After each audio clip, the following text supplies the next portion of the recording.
प्रश्न 1। वैश्वीकरण से आप क्या समझते हैं? अपने शब्दों में स्पष्ट कीजिए। उत्तर।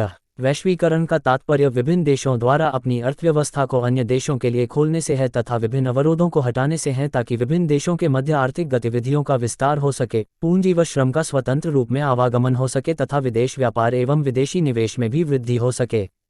इस प्रकार विभिन्न देशों के बीच परस्पर संबंध और तीव्र एकीकरण की प्रक्रिया ही वैश्वीकरण है।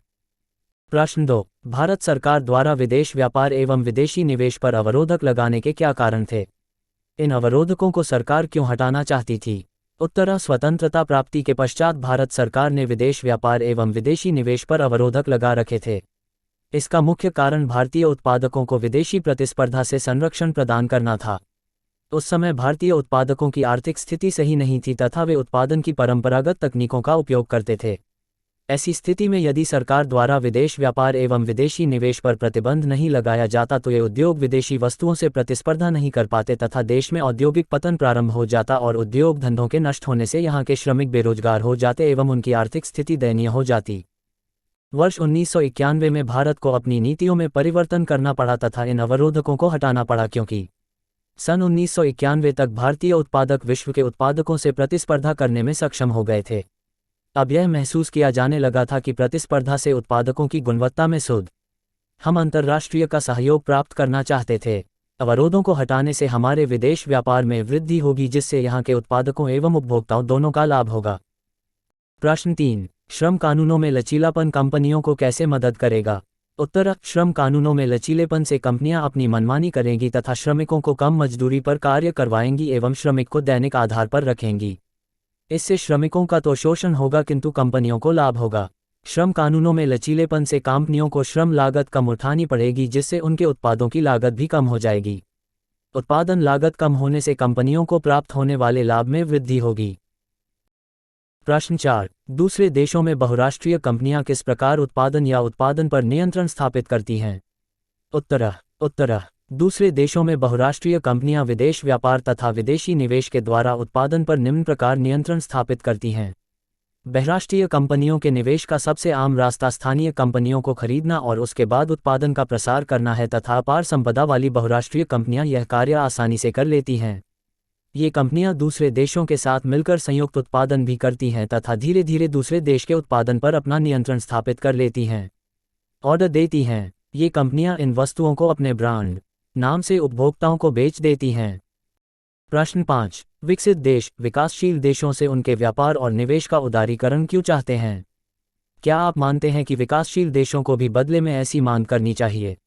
उत्तर। विकसित देश विकासशील देशों से उनके व्यापार और निवेश का उदारीकरण चाहते हैं क्योंकि बहुराष्ट्रीय कंपनियों के द्वारा वे विदेश व्यापार व विदेशी निवेश के माध्यम से विकासशील देशों में अपने व्यवसाय का विस्तार कर सकें। वे वहां ऊंची दर का लाभ अर्जित कर सकते हैं। हाँ, हम मानते हैं कि विकासशील देशों को भी विकसित देशों द्वारा लगाए हुए व्यापार अवरोधकों को हटाने, उनके बाजार तक पहुंचने तथा अधिक आर्थिक सहायता की मांग करनी। प्रश्न 6। वैश्वीकरण का प्रभाव एक समान नहीं है। इस कथन की अपने शब्दों में व्याख्या कीजिए। उत्तर। वैश्वीकरण का प्रभाव देश के सभी वर्गों पर एक समान नहीं होता है।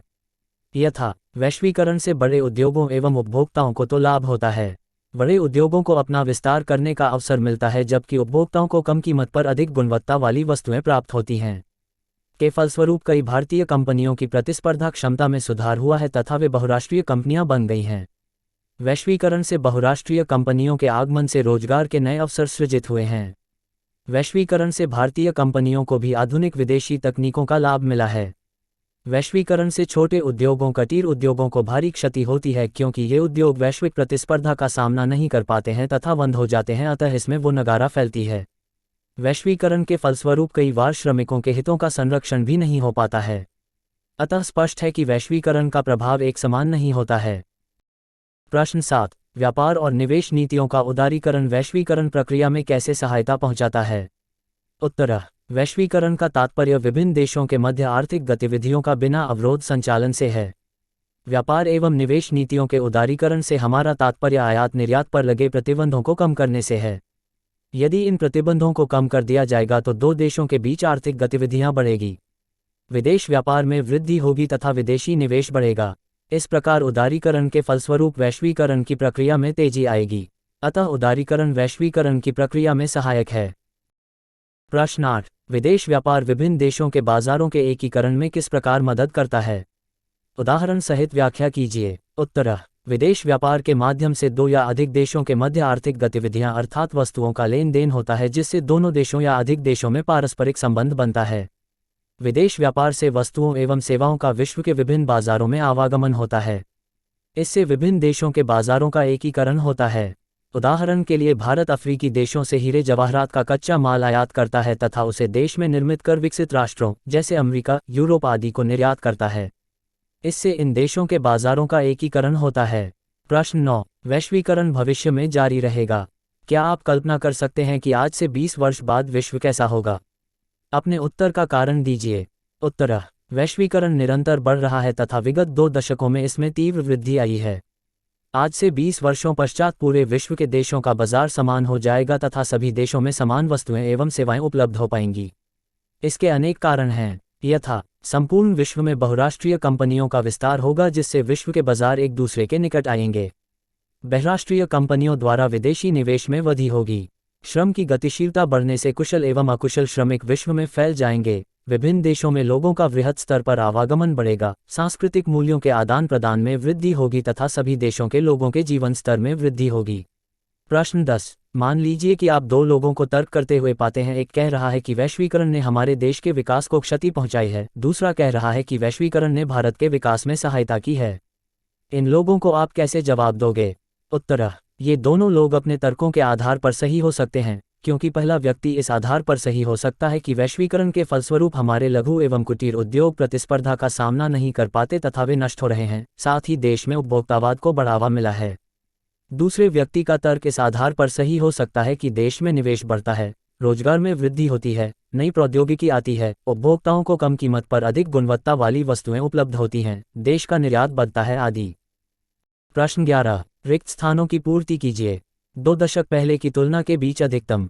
उत्तर, 2 दशक पहले की तुलना में भारतीय खरीदारों के पास वस्तुओं के अधिक विकल्प हैं।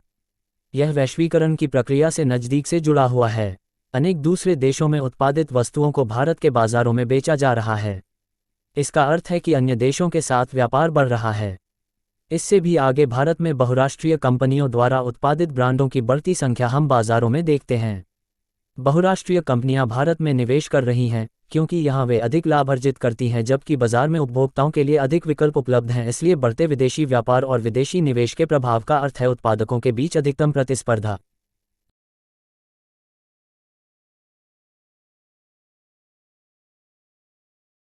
प्रश्न 13, सही विकल्प का चयन कीजिए। अब वैश्वीकरण के विगत 2 दशकों में द्रुत आवागमन देखा गया है। क देशों के बीच वस्तुओं, सेवाओं और लोगों का। क देशों के बीच वस्तुओं, सेवाओं और निवेशों का। ग देशों के बीच वस्तुओं, निवेशों और लोगों का। उत्तर, क देशों के बीच वस्तुओं, सेवाओं और निवेशों का। आप विश्व के देशों में बहुराष्ट्रीय कंपनियों द्वारा निवेश का सबसे अधिक सामान्य मार्ग है। क नए कारखानों की स्थापना। क स्थानीय कंपनियों को खरीद लेना। ग स्थानीय कंपनियों से साझेदारी करना। उत्तर, क स्थानीय कंपनियों को खरीद लेना। ई वैश्वीकरण ने जीवन स्तर के सुधार में सहायता पहुंचाई है। क सभी लोगों के। ख विकसित देशों के लोगों के। ग विकासशील देशों के श्रमिकों के। घ उपर्युक्त में से कोई नहीं। उत्तर, ख विकसित देशों के लोगों के।